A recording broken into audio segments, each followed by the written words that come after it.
I'm Karthik Ranganathan. I'm based out of the Bay Area, California. I'm a member of technical staff at Nutanix. Prior to this, I worked at Facebook in big data and distributed storage technologies, and before that at Microsoft on the Windows wireless networking stack. I'm an engineer. If I bore you, I hope I don't bore you, but if I do, my apologies in advance. At least it'll be quick, so. All right, so. All right, what is all this talk about? What is it that you really want from storage, right? Like Colin was pointing out, like there's a lot of change happening. You want software-defined data center. You want software-defined storage. You want replication, distributed storage systems. Why? So before I get into this, maybe I'll take a few seconds to tell you what is changing, because things were working perfectly fine last year, 5 years ago. Why should we rethink any of this? And I think I couldn't say it any better than what I believe John had in his slides a little in a previous talk, which was about the filing cabinet and the garage. It's all comes down to that data explosion. With more and more data, the architecture and the demands and what we have to service are changing. And so we have to rethink how we're doing things. So the first thing you want from your storage is keep my data safe. Whatever I write, give it back to me. Machines may fail, disk drives may fail, but give me back my data intact. And then you want availability. Don't let various failures take down the availability of data. I want my data to be always accessible to me whenever I want it, because your applications on top will not even know which portions of the data are unavailable, and the failures can be unpredictable. The next piece is data is always growing. I need to look at what happened this year to figure out how much I need to buy and provision next year. Now, as my fleet of machines keeps increasing, I need to have an easy way, an efficient way to figure out, is some machine bad? Do I have to replace it? What's going on in my cluster? And so on and so forth. And that comes down to the manageability story. How do I manage my fleet of machines better? How do I manage the services running on my fleet of machines better? And then there's performance. You always want to get more for your dollar, so you don't want to over-provision. You want to squeeze out more and more from the existing machines that you already have. And last but not least, the data explosion problem has forced us to think about how can I add more machines seamlessly. I want to add more machines for compute so I can get better performance. I want to add more machines to store more data so I can just have more storage. And that process is becoming increasingly frequent, and also with the very fact that you get newer and more efficient versions of hardware, you want to keep replacing your older machines. So the process of adding or replacing a machine needs to get more efficient. Otherwise, you're spending a lot of time doing just that. All right, so I'm from a company, fortunately, which had a necessity to deal with a lot of data at a very large scale. And I'm working in a company, again, fortunately, that's dealing with very, very similar problems. So how do the big companies deal with this? How do people who have so much data that they have to take care of data over and over again deal with this? They firstly they go towards commodity hardware because it's much easier to replace and provision commodity hardware. So that's the fundamental. All of the racks look the same. Most of the hardware looks the same. The next part is they use distributed storage services to store their data. It's going to be very difficult if the user needs to manage the replication of data. And you need to replicate data because failure is the norm. When you add more and more machines, some percentage of machines or drives or components are bound to fail. So if a machine is dealing with replicating whatever is down and inaccessible, you're much better off than having to deal with it yourself. So it is possible. So all of these big companies have shown us that it is possible for us to use distributed technologies to make our lives easier, to make the management story easier. So Google's file system, the distributed file system, Facebook's Haystack, which is where all the images and videos are stored, Windows Azure drives, Amazon's S3, all of these are good examples of large-scale operations where some form of distributed systems are used in an intelligent way to manage the data center. And your use case. So what you're worried about is, so each of these storage systems I've talked about above are really customized to various applications running on top. And they're really, really fine-tuned to give a very good performance and have high resiliency. So your application, so to speak, is a VM, like VMware, running on top of the same machine. So the kind of optimization that needs to be done is towards the VM. And Nutanix tries to bring the same distributed concepts, which are really optimized towards storing VM data and running virtual machines.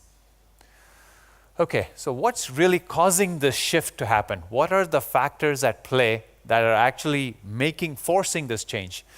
The forcing function is coming because of a few things. Firstly, the distributed systems that I talked about that big companies like Google, Facebook, Amazon, and so on and so forth are working on, a lot of it has proved to us that this way of thinking actually works. Because before that, it used to be viewed as very academic and very difficult to put in production. And secondly, the fact that a lot of software gets open sourced also helps people leverage these technologies and concepts to bring to the industry at large. And that's one of the core strengths of Nutanix. That's what Nutanix does. Moving forward, Flash. Before Flash, the network latencies used to be so small compared to the spinning disk latencies that what you used to get as performance was acceptable. But now with Flash, Flash is really, really fast. It gives you very, very quick access times, which means that if you have to go over a network to fetch your data, that actually becomes visible as opposed to having it local. So that forces another dimension of change where you want to have everything converged if possible. Moving forward, we're able to pack more and more terabytes of disk drives on nodes with an equivalent increase in the CPUs and in memory. So that means we're putting more and more dense storage on nodes. And each of these, if it were to store data on a remote SAN or NAS device, would cause the network to become a bottleneck, which means that in addition to scaling your CPU and memory and your storage, you'd also have to scale your network. So that means you'd have to kind of monitor and scale different systems independently. The fact that scale out, we talked about the data explosion problem, and the fact that adding machines and removing and replacing machines is a constant thing that happens all the time. It's no longer a one-time thing that once you do, you're good for a really long time. So this forces the act of adding machines to become simpler and more efficient. And last but not the least, software defined. So the more you move into your software, the more intelligence you can have and be sure that it will adapt over time.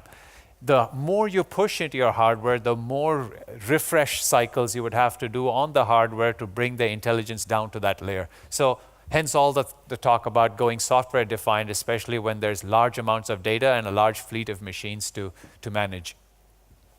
So in all, right, in a nutshell, so like I've done this in the past at Facebook, and this is exactly what we do at Nutanix. So what are the core concepts that you would want to follow in order to design a really big data or a data intensive application?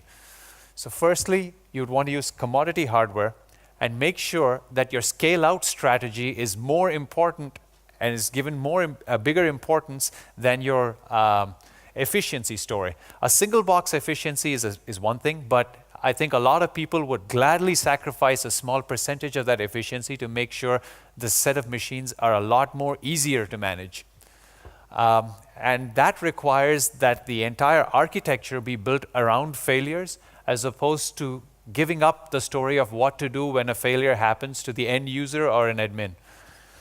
And metrics. So, I mean, I used to be, like initially when I started in my career, I used to really like to go to machines and figure out what really happens on a single machine. I'm an engineer, so I really like to figure out, okay, that thing went wrong, this thing died. But quickly over time, as the set of machines grows larger and larger, it gets really, really difficult to go to any single machine and figure out what happens. So you really need a consolidated dashboard and a set of metrics. I think it's a very similar thing that Colin was referring to that tells you there's smoke coming from there. Go change the drive there, or that machine's toast. You got to go replace it. So you need a higher order way to visualize what's going on. So everything has to be metrics driven.